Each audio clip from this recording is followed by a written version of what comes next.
할렐루야. 오늘 새벽에도 깨어 기도하시는 모든 분들에게 하나님의 은혜가 함께 하시길 축복합니다. 우리 성산교회 모든 성도님들의 기도와 하나님의 인도하심 가운데 어제 하나님께서 성산교회에 허락하신 비전의 땅을 계약했습니다. 우리가 한마음 한뜻으로 이제 그 땅을 바라보면서 또 하나님이 행하실 일들을 기대해야 되겠습니다. 그런데 사람의 생각이 다를 수 있죠. 근데 입을 벌리면 안 됩니다. 우리가 한마음 한뜻으로 하나님이 주신 것에 대해서 믿음으로 나가야 되는데 부정적으로 입을 벌리고 또 뒷담을 하는 그런 일들은 있으면 안 되겠습니다. 아멘이죠. 그건 사단의 역사입니다. 그건 100% 사탄의 역사입니다. 저는 그렇게 믿습니다. 우리가 실수할 수 있고 돌아갈 수 있지만 하나님은 가게 하십니다. 하나님이 역사하시는 거죠. 그리고 우리가 기도했죠. 우리의 기도 가운데 하나님이 합력하여 선을 이루실 줄로 믿습니다. 우리가 이를 위해서 기도하고 한편으로 또 대적하여 기도하며 포도원을 허는 작은 여우와 같은 그러한 악한 것들은 발본색원하여 이 교회 공동체를 지키는 것이 하나님의 뜻인 줄로 믿습니다. 한 마음으로 기도해 주시고 또 그러한 일들이 없도록 우리 안에서 합력해서 하나가 되어야 될 줄로 믿습니다. 오늘 우리가 잠언서 31장입니다. 잠언서 31장 오늘 마지막 장인데요.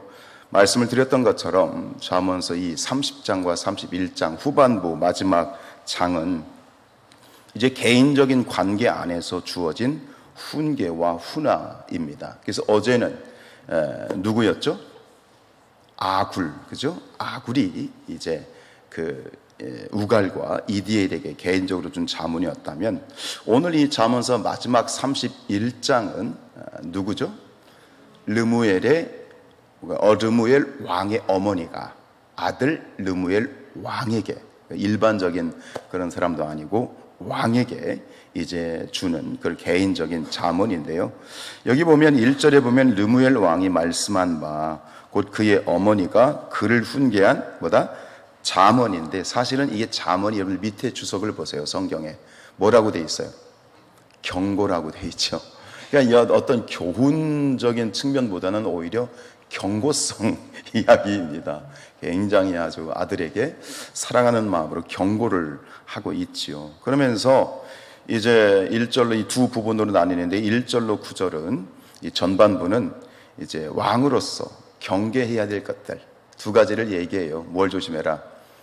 여자 조심하고 또 술 조심해라. 그러면서 왕으로서 가져야 될 어떤 이 판단의 재판의 태도를 이야기하면서 그런데 후반부 대부분의 이제 분량을 차지하는 후반부 10절로 31절에서는 무엇에 대해서 얘기하냐면 현숙한 아내에 대한 찬가입니다. 현숙한 아내에 대한 이야기가 쭉 나오는데 재밌는 것은 여러분들 이 용어가 아마 여러분들 좀 들어보셨을 거예요. 답관체다. 들어보셨죠? 답관체. 기억해 두십시오. 답관체라는 건 뭐냐면 알파벳 순서로 되어 있다는 얘기입니다. 우리 성경으로 해석된 거는 그게 안 보입니다만 예를 들어서 영어로 보면 이게 10절부터 31절까지가 모두 몇 절이죠? 22절이에요. 히브리서 알파벳이 모두 몇 개? 22개입니다. 그래서 알렙벳, 기멜, 달렛이라고 하는 그 영어식 알파벳이죠. 히브리어 알파벳, 영어로 말하면 A, B, C, D 그런 식으로 해서 쭉 이렇게 C가 쓰여졌는데 이것을 답관체라고 해요. 그렇게 쓰여지면 얼마나 외우기 쉽겠어요. 그죠? A, B, C, D 하면서 그래서 아마 이렇게 그것을 외우기 쉽게 머리에 쏙 담을 수 있도록 그렇게 쓰여진 답관체, 그것이 10절부터 31절까지 22개의 히브리 알파벳으로 되어 있는데 결국은 여기 현숙한 아내라고 하는 이 부분이 두 가지로 생각할 수 있을 것 같아요. 첫 번째는 뭐냐면 우리 이제 인간적인 아내, 남편에게 있어서의 아내 그리고 어머니의 역할이 있고 또 한 가지는 뭐냐면 여러분 우리 모든 그리스도인들은 우리 예수님에 대하여 예수님은 우리 모든 성도들의 누구시죠? 신랑이시죠. 우리 교회는 성도들은 그리스도에 대하여 우리는 거룩한 신부입니다. 두 가지로 생각할 수 있을 것 같습니다. 1차적으로는 우리 인간적인 어떤 아내나 가정의 어머니의 역할을 볼 수 있겠죠. 그런 말이 있죠. 들어보셨을 겁니다. 나라를 다스리는 것은 왕이지만 그 왕을 다스리는 것은 누구다? 왕비다, 아내다라는 그런 이야기를 많이 합니다. 그만큼 이 현숙한 여인, 왕에게 있어서의 왕비, 아내의 역할이 얼마나 중요합니까?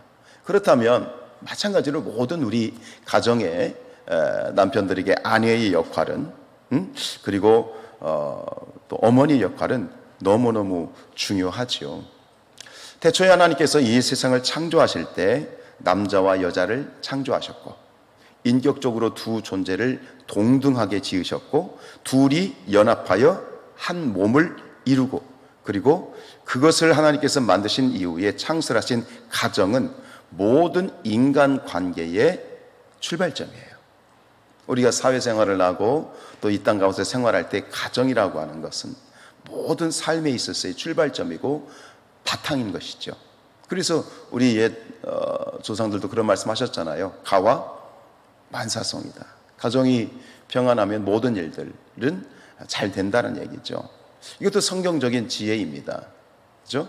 우리가 아무리 밖에서 힘들고 어렵고 일이 잘 안 되고 목회도 마찬가지예요. 목회가 힘들고 참 어려워도 가정에서 가정이 화목하고 또 아내와 자녀들과 이 목회자의 관계도 마찬가지, 모든 게 마찬가지예요. 가정이 화목하면 능히 밖에서의 사회에서의 그런 어려운 일들을 능히 이겨내갈 수 있는 줄로 믿습니다. 그렇죠? 근데 밖에서 아무리 잘 나가 사업도 잘 되고 뭐 인기도 많고 권력도 있고 다 그래도요, 집에서 문제가 생기면 부부관계가 안 좋고 자녀들과의 관계가 안 좋으면 그거 결국 마지막 좋지 않더라고요. 그럼 마찬가지예요. 여러분들의 가정이 또 부부의 관계가 또 가족의 모든 관계들이 원만하고 복되고 형통하기를 축복합니다. 중요한 거예요. 이것은 가정을 지켜내는 것은 그것은 하나님의 창조의 세계를 만들어가는 것이죠. 그런데 그 가운데 여자의 역할을 한번 보자고요. 하나님께서 아담을 창조하시고 그가 독초하는 것이 좋지 않으니 그래서 여인을 남자의 갈빗대를 취하여 여자를 만들었는데 근데 그때 하나님께서는 이런 용어를 쓰셨어요. 내가 그 여자를 뭐라고 부르시죠? 돕는 배필이다 그랬어요. 자, 여인의 역할은 뭐냐면 돕는 배필이에요. 근데 저는 이게 영적으로 뭐냐면 영적으로 보면 이게 성령의 역사입니다.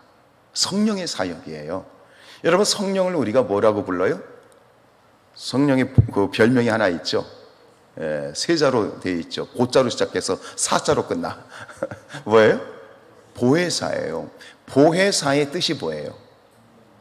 돕는 자라는 뜻이에요. 헬퍼예요. 그러니까 이 성령의 보혜사는 돕는 자. 우리 한자로 써서 보혜사지 영어로 말하면 헬퍼 혹은 상담가, 카운셀러, 위로자, 컴포저라는 뜻을 가지고 있어요.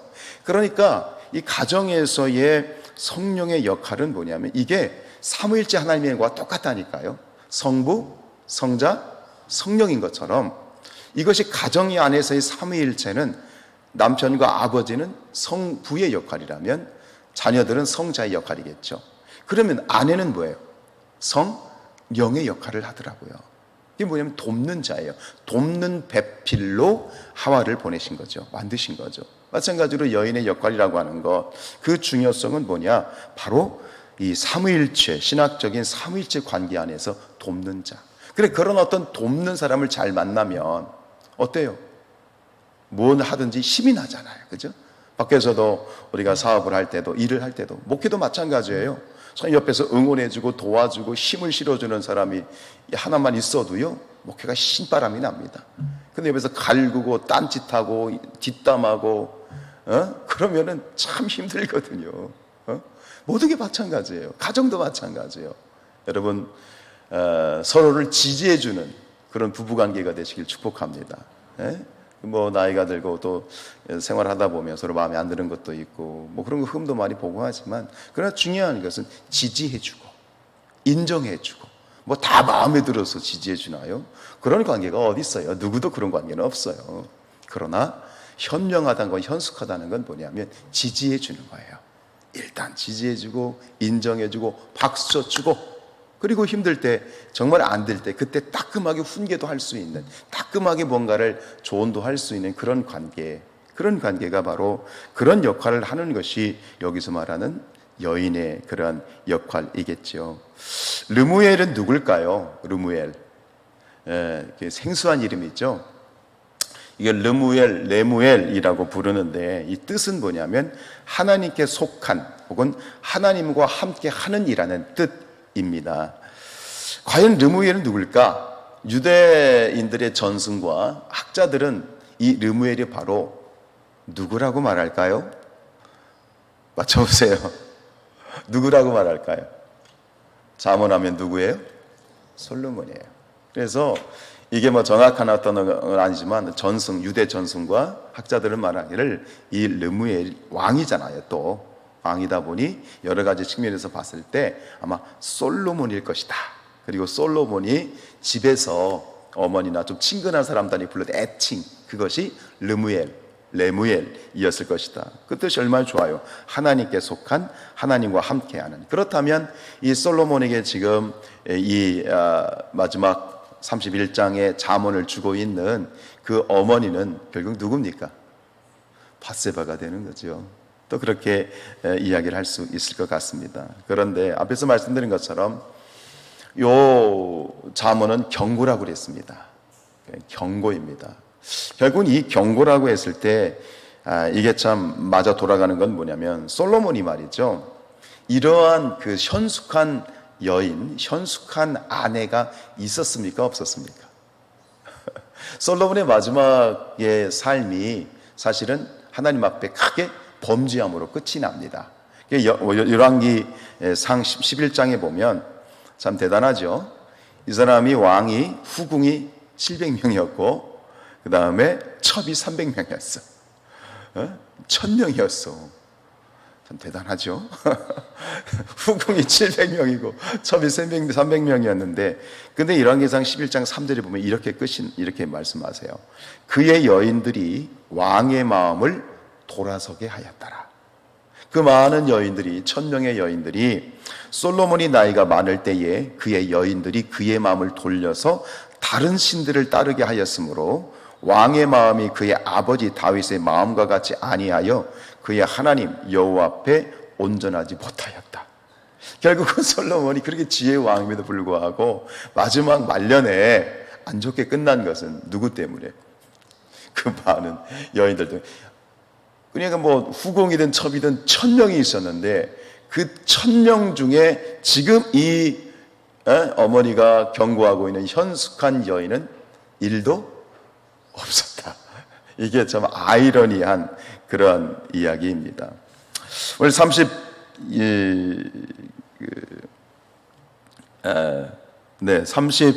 10절 우리 10절 한번 볼까요? 누가 현숙한 여인을 찾아 얻겠느냐? 그의 값은 진주보다 더하니라. 여기서 이 현숙하다는 것은 가장 이상적인 여인상이고요. 진주라는 말은 뭐 우리가 생각하는 진주 개념을 넘어서 산호나 루비, 보석 등으로 다양하게 해석될 수 있는데, 이것은 땅에서 얻을 수 있는 가장 값지고 귀한 것을 말하는 겁니다. 여러분, 이러한 만남의 축복이 있기를 축복합니다. 특별히 우리 자녀들, 요셉이 기도해야 돼. 이런 여인을 얻게 하옵소서. 아멘 안 해? 자식이 아멘 해야지. 여러분, 우리 자녀들, 특별히 미혼, 아직 결혼하지 않은 자녀들을 위해서 기도할 때 오늘 이 본문은 참 좋은 도전이 되는 것 같습니다. 하나님, 그것이 형제이든 자매이든 똑같습니다. 이런 현숙하다라는 건 여인에게만 해당되는 건 아니고 가장 아름다운 이상적인 만남, 그리고 진주와 보석과 같은 그런 배우자. 저는 우리 아이들에게 어릴 때부터 계속 얘기했습니다. 초등학교, 중학교 때부터 계속 얘기했습니다. 배우자를 위해서 기도해라. 배우자에서 기도해라 라고 하는 겁니다. 이런 현숙한, 정말 진주와 같은 그런 배우자의 만남이 우리의 자녀들에게, 아직 결혼하지 않은 미혼의 자녀들에게 있어지길 축복하고, 그럼 우리는 늦었느냐? 또 아니죠. 우리가 주님 안에서, 신앙 안에서 그러한 현숙한, 서로에게 현숙하고 진주와 같은 그런 배우자가 될 수 있기를 축복합니다. 그럼 현숙하다는 게 뭐냐? 결론은 하나입니다. 몇 절입니까? 30절이요. 30절 시작. 고운 것도 거짓되고 아름다운 것도 헛되나 오직 여호와를 경외하는 여자는 칭찬을 받을 것이다. 여호와를 경외하는 것, 하나님을 경외하는 자, 그게 바로 현숙하고 진주와 같은 그러한 존재이겠지요. 우리 모두가 오직 하나님을 경외하고 하나님의 뜻에 따라서 하나님 말씀 가운데 순종함으로 나아가게 될 때 서로가 서로에게 현숙하고 진주와 같은 그런 아름다운 가정과 아름다운 만남들이 되어질 수 있기를 주님의 이름으로 축복합니다.